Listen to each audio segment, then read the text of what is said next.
നമസ്കാരം. എല്ലാവർക്കും അർജുൻ ആൻഡ് അസോസിയേറ്റ്സിൻ്റെ വാസ്തുവനം എന്നുള്ള ഈ പ്രോഗ്രാമിലേക്ക് സ്വാഗതം. കഴിഞ്ഞ കുറച്ച് എപ്പിസോഡുകളിൽ വാസ്തുവനം എന്നുള്ള ഞാൻ ഈ യൂട്യൂബ് ചാനൽ തുടങ്ങിയതിന് ശേഷം കുറച്ച് നല്ല വീടുകളെ പറ്റിയുള്ള വിശേഷങ്ങൾ ഞാൻ പങ്കുവയ്ക്കുകയുണ്ടായി. അതിൽ പ്രധാനമായിട്ട് ഞാൻ തന്നെ ചെയ്ത വാസ്തുവിദ്യ അനുസരിച്ചിട്ട് ചെയ്ത പലതരത്തിലുള്ള വീടുകളെ പറ്റിയുള്ള ഒരു അവലോകനമാണ് ഞാൻ അതുകൊണ്ട് ഉദ്ദേശിച്ചത്.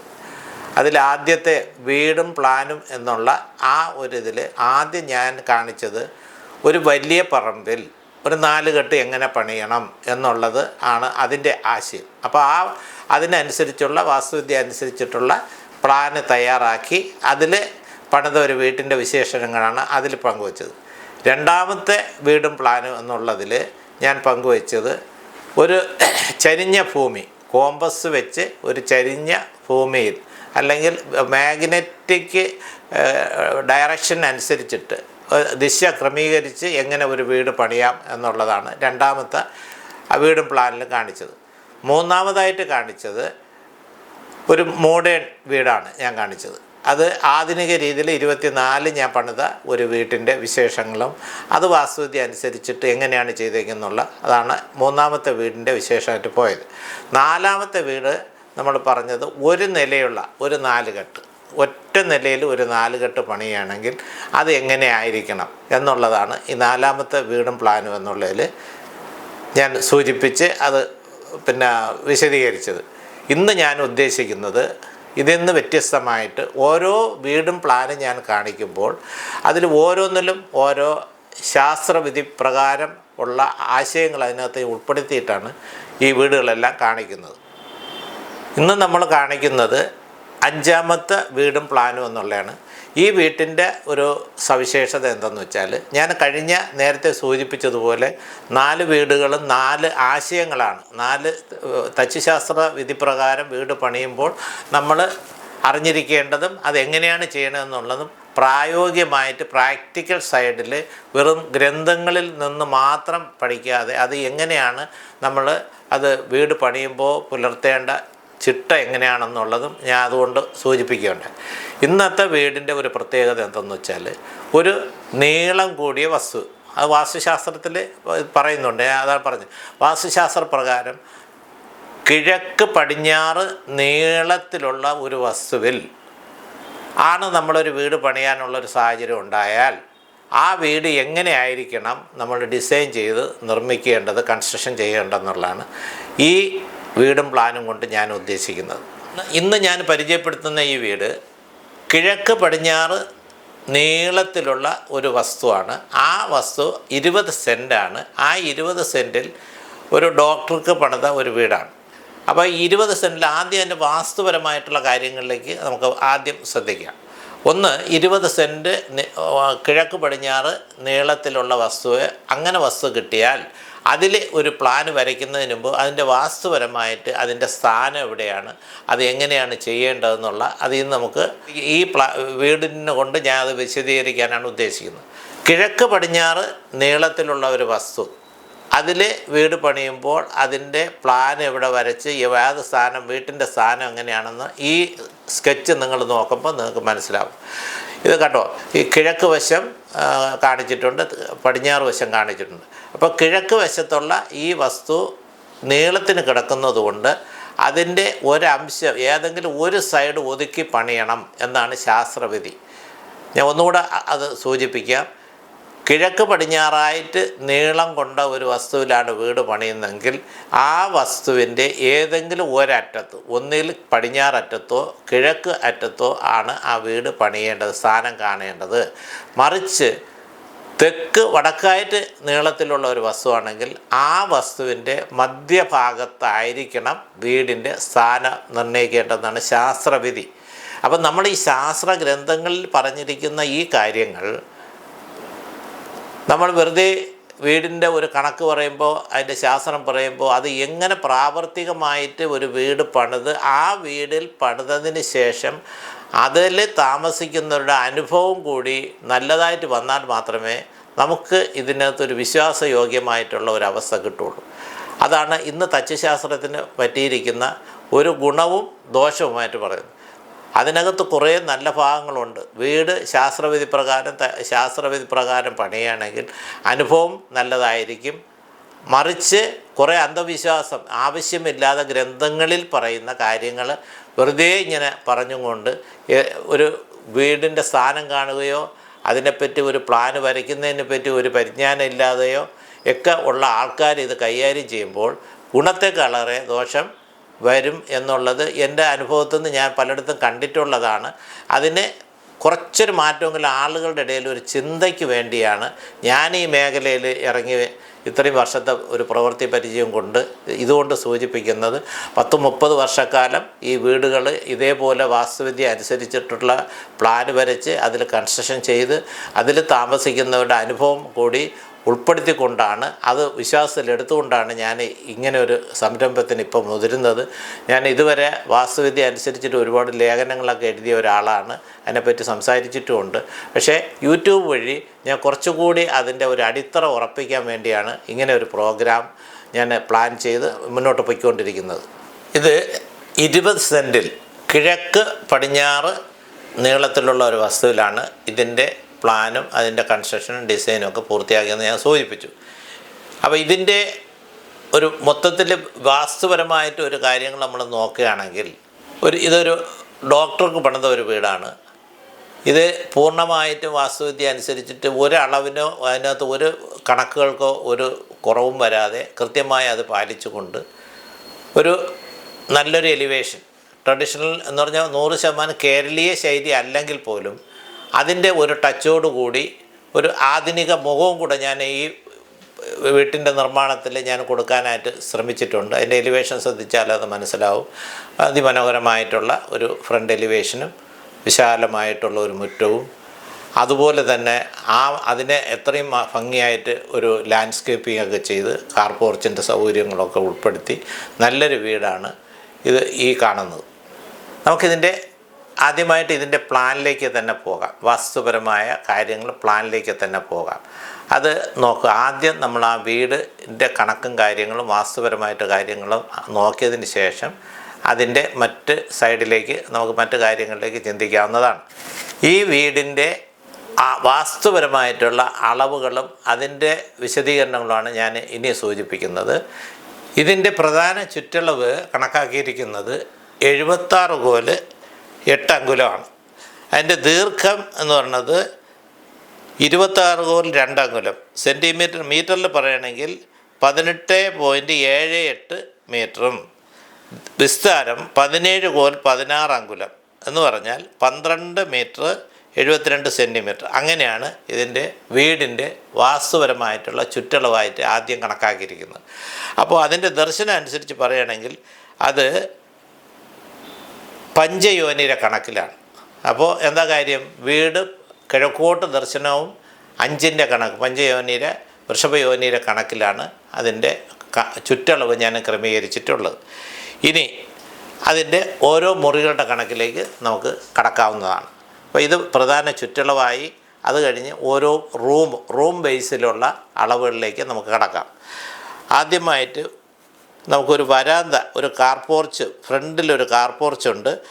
അത് കഴിഞ്ഞിട്ട് പിന്നെ വരുന്നത് ഒരു വരാന്തയാണ്, എൽ ഷേപ്പിലുള്ള ഒരു വരാന്തയാണ്. ആ വരാന്തയുടെ വിസ്താരം എന്ന് പറഞ്ഞത് 2 കോൽ 2 അങ്കുലം ആണ് അതിൻ്റെ വിസ്താരം. അത് കഴിഞ്ഞ് പിന്നെ നേരെ കാണുന്നതാണ് ഒരു വിശാലമായിട്ടുള്ള ഒരു ഡ്രോയിങ് ഹാൾ. ആ ഡ്രോയിങ് ഹാളിനോടനുബന്ധിച്ച് ചെറിയ ഒരു കോർട്ട് യാർഡ് അങ്ങനെ ഒരു സംവിധാനം അവിടെ ചെയ്ത്, 4 കെട്ടല്ല, ഒരു കോർട്ട് യാർഡിൻ്റെ പ്രൊവിഷൻ അവിടെ കൊടുത്തിട്ടുണ്ട്. അപ്പോൾ ഈ ഡ്രോയിങ് ഹാളിൻ്റെ ഈ അളവെന്ന് പറഞ്ഞത് 8 കോൽ 22 അങ്കുലവും 4 കോൽ 14 അങ്കുലമുള്ള ഒരു ചുറ്റളവിൽപ്പെട്ട ഒരളവാണ് ഡ്രോയിങ് ഹാൾ വന്നിരിക്കുന്നത്. ആ ഡ്രോയിങ് ഹാളിൻ്റെ ലെഫ്റ്റ് സൈഡിൽ ഒരു പൂജാമുറി കൊടുത്തിട്ടുണ്ട്. അതിൻ്റെ അളവാണെങ്കിൽ 1 കോൽ 22 അങ്കുലവും 2 കോൽ 14 അങ്കുലവും സെൻറ്റിമീറ്ററാണെങ്കിൽ 138, 186 എന്നുള്ള ഒരളവിലാണ് അത് പോയിരിക്കുന്നത്. അത് കഴിഞ്ഞിട്ട് ഇതിനോടനുബന്ധിച്ച് തന്നെ ഒരു കൺസൾട്ടിങ് റൂമുണ്ട്. അവർ 2 പേരും ഡോക്ടേഴ്സ് ആയതുകൊണ്ട് അതിന് ഒരു കൺസൾട്ടിങ് റൂം അവിടെ ചെറുതായിട്ട് കൊടുത്തിട്ടുണ്ട്. അതിനും അളവ് കൊടുത്തിട്ടുണ്ട്. അത് 258 306 എന്നുള്ള ഒരു കണക്ക് സെൻറ്റിമീറ്റർ കണക്കാകുമ്പോൾ 3 കോൽ 14 അങ്കുലവും 4 കോൽ 6 അങ്കുലവുമാണ് ആ കൺസൾട്ടിങ് റൂമിൻ്റെ ഒരു കണക്ക്. അപ്പോൾ അതിൽ നിന്ന് വീട്ടിനകത്തുനിന്ന് ഒരു ഡോറ് പുറമേ നിന്നും വരത്തക്ക രീതിയിൽ വരാന്തി നിന്നുള്ള ഒരു സൗകര്യവും കൂടെ അത് കൊടുത്തിട്ടുണ്ട്. അത് കഴിഞ്ഞ് പിന്നെ നേരെ നമ്മൾ കടക്കുന്നത് ഡൈനിങ് ഹാളിലേക്കാണ്. ആ ഡൈനിങ് ഹാളിൻ്റെ ഒരു സൈഡിൽ കൂടി സ്റ്റെയർ മുകളിലോട്ട് കൊടുത്തിട്ടുണ്ട്.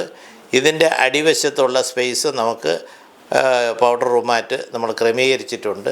പിന്നെ വരുന്നത് ഈ ഡൈനിങ് ഹാളിൻ്റെ അവിടെ ആ ഭാഗത്തു നിന്ന് തന്നെ നേരെ കിച്ചണിലേക്ക് ഒരു എൻട്രി കൊടുത്ത് കിച്ചൻ്റെ കണക്കെന്ന് പറയുമ്പോൾ 3 കോൽ 20 അങ്കുലവും 6 കോൽ 8 അങ്കുലവും എന്നുള്ള വാസ്തുപരമായിട്ടുള്ള കണക്ക് നോക്കിയിട്ടാണ് കിച്ചൺ ക്രമീകരിച്ചിട്ടുള്ളത്. ഇതിൻ്റെ ഗ്രൗണ്ട് ഫ്ലോറിൽ 2 ബെഡ്റൂമാണ് അറേഞ്ച് ചെയ്തിട്ടുള്ളത്. ഒന്ന് അതിൻ്റെ അളവ് പറയുകയാണെങ്കിൽ മാസ്റ്റർ ബെഡ്റൂം അത് തെക്ക് പടിഞ്ഞാറേ ഭാഗത്താണ് അത് ക്രമീകരിച്ചിട്ടുള്ളത്. അത് 4 കോൽ 16 അങ്കുലവും 6 കോൽ 4 അങ്കുലമുള്ള ഒരു ചുറ്റളവാണ് മെയിൻ ബെഡ്റൂമിന് കൊടുത്തിട്ടുള്ളത്. അത് കഴിഞ്ഞ് രണ്ടാമത്തെ ബെഡ്റൂമും ഇതേപോലെ തന്നെ 4 കോൽ 16 അങ്കുലവും 6 കോൽ 4 അങ്കുലവും രണ്ടും ഒരേ അളവ് തന്നെയാണ്. 366 × 444 എന്നുള്ള ഒരു കണക്കിലുള്ള സെയിം ചുറ്റളവുള്ള ഒരു 2 ബെഡ്റൂമാണ് കൊടുത്തിട്ടുള്ളത്. അതിൽ ഓരോന്നിലും അറ്റാച്ച്ഡും കാണിച്ചിട്ടുണ്ട്. ഡ്രസ്സ് വിത്ത് അറ്റാച്ച്ഡ് ടോയ്ലറ്റ് അതിൻ്റെ ഒരു സൗകര്യവും കൂടെ അതിനകത്തുണ്ട്. അത് കഴിഞ്ഞാൽ പിന്നെ തൊട്ടടുത്ത് വരുന്നത് കിച്ചൺ ഞാൻ നേരത്തെ സൂചിപ്പിച്ചു. അത് കഴിഞ്ഞ് ഒരു വർക്ക് ഏരിയ ഉണ്ട്, ഒരു സ്റ്റോർ റൂമുണ്ട്, ഒരു മെയ്ഡ് റൂമുണ്ട്. ഇത്രയാണ് ഗ്രൗണ്ട് ഫ്ലോറിൽ പ്രധാനമായിട്ട് ഉൾപ്പെടുത്തിയിട്ടുള്ളത്. ഗ്രൗണ്ട് ഫ്ലോറിൽ വന്നിട്ടുള്ള ഒരു ഏരിയ എന്ന് പറഞ്ഞത് ഈ 2260 സ്ക്വയർ ഫീറ്റാണ്. എൻ്റെ ഗ്രൗണ്ട് ഫ്ലോറിലുള്ള ബിൽട്ടപ്പ് ഏരിയ അല്ലെങ്കിൽ പ്ലിന്ത് ഏരിയ നമ്മൾ മൊത്തം അത് വന്നിട്ടുള്ളത് 2260 സ്ക്വയർ ഫീറ്റാണ്. അതോട് കൂടാതെ ഇതിൽ പെടാതെ ഒരു കാർ പോർച്ച്, നല്ല 2 വലിയ കാറുകളെടുത്തൊക്കെ ഒരു കാർ പോർച്ച് അടക്കമാണ് ഈ പറഞ്ഞ ഏരിയ കാൽക്കുലേറ്റ് ചെയ്തിട്ടുള്ളത്. ഇനി വരുന്നത് ഫസ്റ്റ് ഫ്ലോറിലേക്കുള്ള കണക്കുകളാണ്. അപ്പോൾ മുകളിലത്തെ ഏരിയ നമ്മൾ നോക്കുകയാണെങ്കിൽ 1012 സ്ക്വയർ ഫീറ്റാണ് വരുന്നത്. അതിൽ 2 ബെഡ്റൂം, ഒന്ന് മാസ്റ്റർ ബെഡ്റൂമിൻ്റെ നേരെ മുകളിൽ തന്നെയാണ് അടുത്ത ബെഡ്റൂം വന്നിട്ടുള്ളത്. 4 കോൽ 16 അങ്കുലവും അതിൻ്റെ 6 കോൽ 4 അങ്കുലവും എന്ന് പറഞ്ഞാൽ 366 × 444 ചുറ്റളവിലുള്ള ഒരു ബെഡ്റൂം അവിടെയും അതേപോലെ വന്നിട്ട് അതിൽ ഡ്രസ്സ് വിത്ത് ടോയ്ലറ്റ്. അതുപോലെ തന്നെ അടുത്ത ബെഡ്റൂമും 456 276 എന്നുള്ള ഒരു കണക്കാണ്. അപ്പോൾ അത് 6 കോൽ 8 അങ്കുലവും 3 കോൽ 20 അങ്കുലവും എന്നുള്ള ഒരു കണക്കും അതിൽ ഡ്രസ്സും ടോയ്ലറ്റും കൂടെ അറ്റാച്ച്ഡ് ആയിട്ട് അത് കാണിച്ചിട്ടുണ്ട്. പിന്നെ വരുന്നത് ഒരു ചെറിയൊരു ബാൽക്കണി ഫ്രണ്ടിൽ വന്നിട്ടുണ്ട്. അത് ഒരു 432 × 210 എന്നുള്ള ഒരു കണക്കിലുള്ള ഒരു ബാൽക്കണിയും ബാക്കി ഓപ്പൺ ടെറസായിട്ടുമാണ് നമ്മളിതിൻ്റെ നിർമ്മാണം പൂർത്തീകരിച്ചിട്ടുള്ളത്. ഓപ്പൺ ടെറസായിട്ടുള്ള സ്ഥലത്ത് ഇതിൻ്റെ എലിവേഷൻ ഭംഗി കൂട്ടുന്നതിന് അതിനൊരു കോട്ടം വരാത്ത രീതിയിൽ റൂഫ് ചെയ്ത് അതിൽ നമ്മൾ ഒരു ഈ കാണുന്നത് പോലുള്ള ഒരു വർക്കൊക്കെ ചെയ്ത് അത് ഫിനിഷ് ചെയ്തിട്ടുണ്ട്. ഇനി നമുക്ക് ഇതിൻ്റെ താഴെ ഗ്രൗണ്ട് ഫ്ലോറിൽ നമുക്കതിൻ്റെ ഫ്രണ്ട് ഓരോ വാസ്തുപരമായിട്ട് അതിൻ്റെ കാര്യങ്ങൾ നമുക്ക് എന്താണെന്ന് നോക്കാം. ഇപ്പോൾ വീടിൻ്റെ ഇൻസൈഡ് നമ്മൾ അതിൻ്റെ വാസ്തുപരമായിട്ട് അകവശത്തുള്ള മുറികളും അതിൻ്റെ കണക്കും ശാസ്ത്രവിധി പ്രകാരമുള്ള കാര്യങ്ങൾ നമ്മൾ ഇതിനകത്ത് ഇതുവരെ നമ്മൾ മനസ്സിലാക്കി കഴിഞ്ഞു. ഇനിയുള്ളത് വാസ്തുപരമായിട്ട് ഒരു വീട് ഞാൻ 2ആയിട്ടാണ് ഇതെല്ലാം പറയുന്നത്. ഒന്ന് കൺസ്ട്രക്ഷൻ, ഞാൻ നേരിട്ട് കൺസ്ട്രക്റ്റ് ചെയ്ത് കൊടുത്ത ഒരു വീടാണ്. അപ്പോൾ ആ ഒരു കോൺട്രാക്റ്റ് ബേസിൽ ഞാൻ നല്ല രീതിയിൽ എൻ്റെ ഒരു സിസ്റ്റം അനുസരിച്ചിട്ട് കമ്പനി നമ്മൾ നന്നായിട്ട് ചെയ്തു കൊടുത്തൊരു വീടാണ്. ആ വീടിൽ വാസ്തുപരമായിട്ട് ഞാൻ എന്തെല്ലാം കാര്യങ്ങൾ ശ്രദ്ധിച്ച് ചെയ്തു എന്നുള്ളത് ഇത് കാണുന്ന പ്രേക്ഷകർക്കും കൂടി ബോധ്യപ്പെടാൻ വേണ്ടി തന്നെയാണ് ഞാൻ ഇത്രയും കാര്യങ്ങൾ ഓരോന്നോരോന്നായിട്ട് പറയുന്നത്. അതിൽ വളരെ ശ്രദ്ധിക്കേണ്ട ഇനി ഈ വീടിൻ്റെ പുറമേയുള്ള കണക്കുകളാണ്. അപ്പോൾ ഈ വീടിനെ സംബന്ധിച്ചിടത്തോളം എലിവേഷനും അതിൻ്റെ ഗ്രൗണ്ടും ഒക്കെ പരിശോധിച്ചാൽ ഞാൻ നേരത്തെ സൂചിപ്പിച്ചത് കിഴക്ക് പടിഞ്ഞാറായിട്ട് ഒരു വീട് പണിയുകയാണെങ്കിൽ ആ വീട് ഏതെങ്കിലും ഒരു അറ്റത്ത്, അപ്പോൾ ഇത് ഞാൻ എന്താ ചെയ്തിരിക്കുന്നതെന്ന് പറഞ്ഞാൽ ഈ വീട് പടിഞ്ഞാറ് ഭാഗത്ത് മേശം ഒതുക്കി അവിടെയാണ് അതിന് സ്ഥാനം കണ്ട് വീട് പണിത്. ബാക്കി വരുന്ന മൊത്തം പോർഷൻ കിഴക്ക് വശത്താണ്. ആ കിഴക്ക് വശം അത് പരമാവധി നമ്മൾ ആ സ്ഥലം മനോഹരമായിട്ടൊരു ഭംഗിയുള്ള ഒരു ഡിസൈൻ തയ്യാറാക്കി അതിനകത്ത് ലാൻഡ്സ്കേപ്പിംഗ് ചെയ്തിട്ടുണ്ട്, ഗ്രാസ് വെച്ചിട്ടുണ്ട്, പിന്നെ ഇൻ്റർലോക്ക് ഇട്ടിട്ടുണ്ട്. അതോടൊപ്പം തന്നെ ഗ്രാനൈറ്റ് നടന്നു പോകുന്ന ആ വഴി കൊടുത്തിട്ടുണ്ട്, ഒരു കിണറുണ്ട്. ഇതെല്ലാം നമുക്ക് നോക്കിയാൽ മനസ്സിലാവും. അപ്പോൾ ഒരു വീട് നമ്മൾ പണിയുമ്പോൾ പ്രധാനമായിട്ടും നമ്മൾ വെറും വാസ്തു മാത്രം പറഞ്ഞുകൊണ്ട് ചെയ്യുന്നതിനേക്കാൾ ആ വീടിൻ്റെ ഒരു വാസ്തുപരമായ കാര്യങ്ങൾ ചെയ്യുകയും അതിനെ എത്രത്തോളം മനോഹരമായിട്ട് അതിൻ്റെ കൺസ്ട്രക്ഷനും കൂടെ പൂർത്തിയാക്കി ചെയ്യാൻ പറ്റും എന്നുള്ളതാണ് ഇതുകൊണ്ട് നമ്മൾ കാണേണ്ട ഒരു വിഷയം. ഇനി ഞാൻ അതിൻ്റെ വാസ്തുപരമായ കാര്യങ്ങളിലേക്ക് കടക്കാം. ഞാൻ നേരത്തെ സൂചിപ്പിച്ചല്ലോ, ഈ വീട് നീളത്തിലുള്ള ഒരു വസ്തു, അത് വീടിനെ ഞാൻ ലൊക്കേറ്റ് ചെയ്ത് നിർത്തിയിരിക്കുന്നത്, സ്ഥാനം കണ്ടത് പടിഞ്ഞാറ് വശത്താണ്. പടിഞ്ഞാറ് വശത്ത് വീട്ടിൻ്റെ ഒരു അളവ് കൊടുത്ത് അതിൻ്റെ ചുറ്റളവിനെ പറ്റി സൂചിപ്പിച്ചു. അത് കഴിഞ്ഞിട്ട് പിന്നെ ഈ വസ്തു അല്പം ആ ഒരു ഷേപ്പ് ഒന്ന് കണ്ടില്ല, ഒരു ആംഗിൾ പോലെ ഒരു കോർണറൊക്കെ അങ്ങോട്ട് കയറി. അപ്പോൾ അങ്ങനെ ഒരു വസ്തു കിട്ടിക്കഴിഞ്ഞാൽ അതിൽ എങ്ങനെയാണ് വാസ്തുപരമായിട്ട് ദോഷമില്ലാത്ത രീതിയിൽ ഒരു അതിർത്തി നിർണ്ണയിക്കുക എന്നുള്ളത് ഇതുകൊണ്ട് ഞാൻ വ്യക്തമാക്കാനാണ് ഇപ്പോൾ ഉദ്ദേശിക്കുന്നത്. ഒന്ന്, നമുക്ക് അതിൻ്റെ ഓരോ സൈഡായിട്ട് പോകും. എപ്പോഴും വീടിരിക്കുമ്പോൾ ആ വീടിൻ്റെ തെക്ക് വശത്തേക്കാൾ കൂടുതൽ വടക്ക് വരണം, പടിഞ്ഞാറിനേക്കാൾ കൂടുതൽ കിഴക്ക് വരണം. ഇതാണ് അതിൻ്റെ ഒരു സ്ഥാന നിർണ്ണയത്തിൽ ഉള്ള ഒരു പ്രധാനപ്പെട്ട കാര്യം. ഇവിടെ ഞാൻ കൊടുത്തിരിക്കുന്നത്, ഒന്ന്, തെക്ക് വശത്ത് 150 സെൻറ്റിമീറ്റർ അല്ലെങ്കിൽ കോലിൽ പറയുകയാണെങ്കിൽ 2 കോൽ 2 അങ്കുലവും, അതിൻ്റെ പടിഞ്ഞാറ് വശം 294 സെൻറ്റിമീറ്റർ അല്ലെങ്കിൽ 4 കോൽ 2 അങ്കുലവും, ഇതിൻ്റെ വടക്ക് വശം 216 സെൻറ്റിമീറ്ററും, കോലിലാണെങ്കിൽ 3 കോലും, കിഴക്ക് വശം 426 സെൻറ്റിമീറ്റർ അല്ലെങ്കിൽ 5 കോൽ 22 അങ്കുലവും ഉള്ള ഒരു കണക്കിലാണ് അതിൻ്റെ ഒരു മന കെട്ടി തിരിച്ചിട്ടില്ല, അതിർത്തി നിർണ്ണയം. കാരണം ഇങ്ങനെ നമ്മൾ അവിടെ ഒരു മതിലൊന്നും കെട്ടി തിരിക്കേണ്ട ഒരു ആവശ്യമില്ല. പക്ഷേ ഇങ്ങനെ ഒരു അതിർത്തി, നമ്മൾ ഷേപ്പ് അല്ലാത്ത ഒരു വസ്തു ആണെങ്കിൽ അതിനൊരു സ്ക്വയറിനകത്തോ റെക്റ്റാങ്കിളിനകത്തോ നിർത്തേണ്ടത് ആവശ്യമാണ്. അതനുസരിച്ചിട്ടാണ് ഈ വീടും പൂർത്തീകരിച്ചിട്ടുള്ളത്. ഒരു ചുറ്റളവായിട്ട് പറയുകയാണെങ്കിൽ 36 കോൽ 2 അങ്കുലം എന്നുള്ള ഒരു കണക്കും, ദീർഘം 36 കോൽ 2 അങ്കുലവും 22 കോൽ 16 അങ്കുലം എന്നുള്ള വിസ്താരം എടുത്തിട്ട് 58 കോൽ 50, അത് ശരിക്കും നമ്മൾ ചുറ്റളവായിട്ട് പറയുകയാണെങ്കിൽ 117 കോല് 16 അങ്കുലം എന്നുള്ള ഒരു മനേരെ കണക്കും കൂടെ ഉൾപ്പെടുത്തിയിട്ടാണ് ഇതിൻ്റെ വാസ്തുപരമായിട്ടുള്ള കാര്യങ്ങൾ ഞാൻ പൂർത്തീകരിച്ചിട്ടുള്ളത്. ഒന്നുകൂടെ ഞാൻ വിശദീകരിക്കാം. ഒരു വീട് പണിയുമ്പോൾ നമ്മൾ ആദ്യമായിട്ട് നോക്കേണ്ടത് നമുക്ക് കിട്ടിയിരിക്കുന്ന പറമ്പ് എങ്ങനെയുള്ളതാണ്, അത് ഏത് രീതിയിലാണ് വാസ്തുപരമായിട്ട് നമ്മൾ അത് ചെയ്യേണ്ടത് എന്നുള്ളത് ആ സ്ഥലം പോയി സന്ദർശിച്ചതിന് ശേഷം.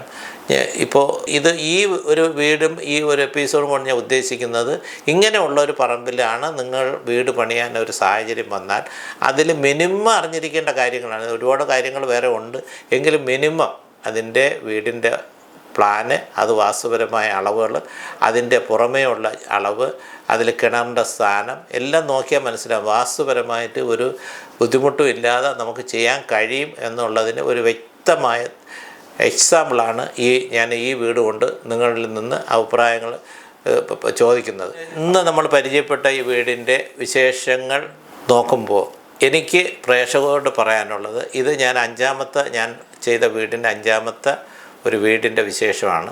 ഇതുപോലെ 100 കണക്കിന് വീടുകൾ ഞാൻ ചെയ്തത് ഉണ്ട്. വരും ദിവസങ്ങളിൽ തീർച്ചയായിട്ടും ഞാനത് ഓരോന്നോരോന്നായിട്ട് അതിനെപ്പറ്റി വിശദീകരിക്കുന്നുണ്ട്. പക്ഷേ ഞാനിത് വെറുതെ ഒരു കൺസ്ട്രക്ഷനായിട്ടല്ല കാണുന്നത്. ഇതിനകത്ത് ഞാൻ ഓരോ ദിവസവും പറയുന്നതിൽ ഓരോ സബ്ജക്റ്റ്, അതിനകത്ത് വാസ്തുപരമായ ഓരോ സബ്ജക്റ്റായിരിക്കും ഞാനകത്ത് കാണിക്കുന്നത്. ഇന്നിപ്പോൾ ഞാൻ പറഞ്ഞത് കൃത്യമായിട്ട് അതിൻ്റെ ആശയം ഞാൻ പറഞ്ഞു കഴിഞ്ഞു. കിഴക്ക് പടിഞ്ഞാറുള്ള ഒരു വസ്തുവിൽ വീട് എങ്ങനെ പണിയണം, അതിലെങ്ങനെയാണ് വാസ്തുപരമായ കാര്യങ്ങൾ ചെയ്യണമെന്നുള്ളതാണ്. ഇനി അടുത്ത് എടുക്കുന്ന ഒരു വീട് ഇതേപോലെ എന്തെങ്കിലും ഒരു ആശയം അല്ലെങ്കിൽ എന്തെങ്കിലും വാസ്തുപരമായിട്ട് നമ്മൾ പറയേണ്ട വിഷയങ്ങളായിരിക്കും ഞാൻ അതിനകത്ത് നിങ്ങളോട് പങ്കുവയ്ക്കുന്നത്. അതുകൊണ്ട് എനിക്ക് എന്നെ കാണുന്ന ശ്രവിക്കുന്ന ഈ പ്രേക്ഷകരോട് എനിക്കൊരു അഭ്യർത്ഥനയുള്ള എന്തെന്ന് വെച്ചാൽ, ഇത് സ്ഥിരമായിട്ട് നിങ്ങൾ ഈ പ്രോഗ്രാം കാണുകയും അതിന് എനിക്കൊരു പ്രോത്സാഹനം നാളെ അങ്ങോട്ട് ചെയ്യണമെന്നുള്ള ഒരു ഉന്മേഷവും ഒരു പ്രോത്സാഹനം നിങ്ങൾ തരണമെങ്കിൽ കൃത്യമായിട്ട് ഇത് സബ്സ്ക്രൈബ് ചെയ്യുകയും അതിനെ വേണ്ടുന്ന ഒരു രീതിയിൽ എന്നോട് സഹകരിക്കണം എന്ന് അഭ്യർത്ഥിച്ചുകൊണ്ട് നിർത്തുന്നു. നന്ദി, നമസ്കാരം.